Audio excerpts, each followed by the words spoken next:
அரசு அலுவலர்கள் நலன்.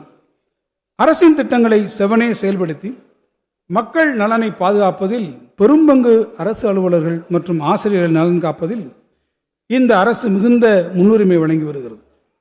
அரசின் நிதி வருவாய் ஒன்றிய அரசின் மாற்றாந்தாய் மனப்பான்மையினால் வெகுவாக பாதிக்கப்பட்டு வரும் நிலையிலும் நாட்டிற்கே வழிகாட்டும் வகையில் பல்வேறு நலத்திட்டங்களை செயல்படுத்திட தேவையான கூடுதல் நிதி ஒதுக்கிட வேண்டிய சூழலிலும் அனைத்து தடைகளையும் கடந்து அரசு அலுவலர்கள் மற்றும் ஆசிரியர்களின் நலன்களை இந்த அரசு தொடர்ந்து காத்து வருகிறது. அவர்கள் நலன் காக்க கீழ்கண்ட நடவடிக்கைகளை நமது அரசு எடுத்துள்ளது குறிப்பிடத்தக்கது.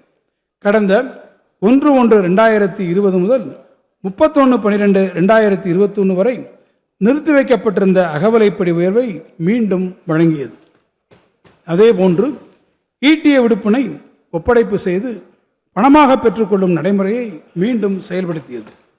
அரசு பணியாளர்கள் விபத்தில் உயிரிழக்க நேர்ந்தால் 1 கோடி ரூபாயும், இயற்கை மரணமடைந்தால் 10 லட்சம் ரூபாயும், அவர்கள் குடும்பத்தினர் பெறும் வகையில் வங்கிகள் மூலம் ஆயுள் காப்பீடு, பணியிடை மரணமடையும் அரசு ஊழியரின் குழந்தைகளுக்கு 5 முதல் 10 லட்சம் ரூபாய் வரை திருமண செலவிற்கான நிதி உதவி, உயர்கல்வி உதவியாக 10 லட்சம் ரூபாய், அரசு அலுவலரின் குழந்தைகளுக்கு தொழிற்கல்வி பயில முன்பணம் 1 லட்சம் ரூபாயாகவும், கலை மற்றும் அறிவியல் கல்வி பயில முன்பணம் 50,000 ரூபாயாகவும் உயர்த்தியது.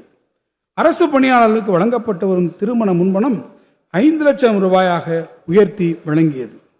அரசு பணியாளர்களுக்கான பண்டிகை முன்பணத்தை 20,000 ரூபாயாகவும், ஓய்வூதியதாரர்களுக்கான பண்டிகை முன்பணத்தை 6,000 ரூபாயாகவும் உயர்த்தி வழங்கியது. ஓய்வூதியதாரர்களுக்கான பொங்கல் பரிசு தொகையை 1000ஆக உயர்த்தி வழங்கியது. பெண் அரசு ஊழியர் அலுவலர்களின் மகப்பேறு விடுப்பை 9 மாதத்திலிருந்து 12 மாதங்களாக உயர்த்தியது என நான் அடுக்கிக் கொண்டே செல்லலாம். இவை அனைத்திற்கும் மகுடமாக அமையும் வகையில் அரசு பணியாளர்களின் 22 ஆண்டு கால கோரிக்கையை நிறைவேற்றும் வகையில் அவர்களுக்கான தமிழ்நாடு உறுதியளிக்கப்பட்ட ஓய்வூதிய திட்டத்தினை இந்த அரசு அறிமுகப்படுத்தியுள்ளது. இத்திட்டத்தின் கீழ் ஓய்வு பெறும் அரசு பணியாளர்கள் பழைய ஓய்வூதிய திட்டத்திற்கு நிகரான ஓய்வூதிய பலன்களை பெறுவார்கள்.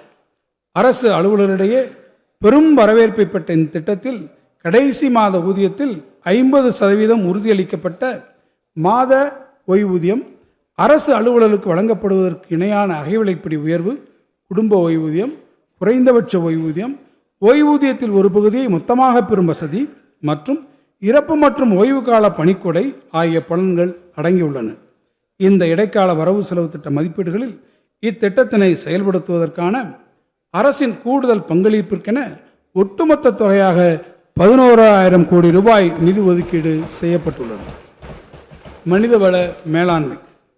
கடந்த 5 ஆண்டுகளில் அனைத்து அரசு துறைகள், கூட்டுறவு பொதுத்துறை நிறுவனங்கள் மற்றும் உள்ளாட்சி அமைப்புகளில் உள்ள பணியிடங்களில் 1,55,131 நபர்கள் தேர்வு செய்யப்பட்டு பணியமர்த்தப்பட்டு உள்ளனர். இந்த இடைக்கால வரவு செலவு திட்ட மதிப்பீடுகளில் 1,55,977 கோடி ரூபாய் சம்பளம் மற்றும் ஓய்வூதியங்களுக்கான செலவினங்களுக்காக ஒதுக்கீடு செய்யப்பட்டுள்ளது. பிளே ஸ்டோர் மற்றும் ஆப் ஸ்டோரில் இருந்து பாலிமர் செயலியை QR கோடு மூலம் பதிவிறக்கம் செய்யுங்கள். செய்திகளை உடனுக்குடன் பெறுங்கள்.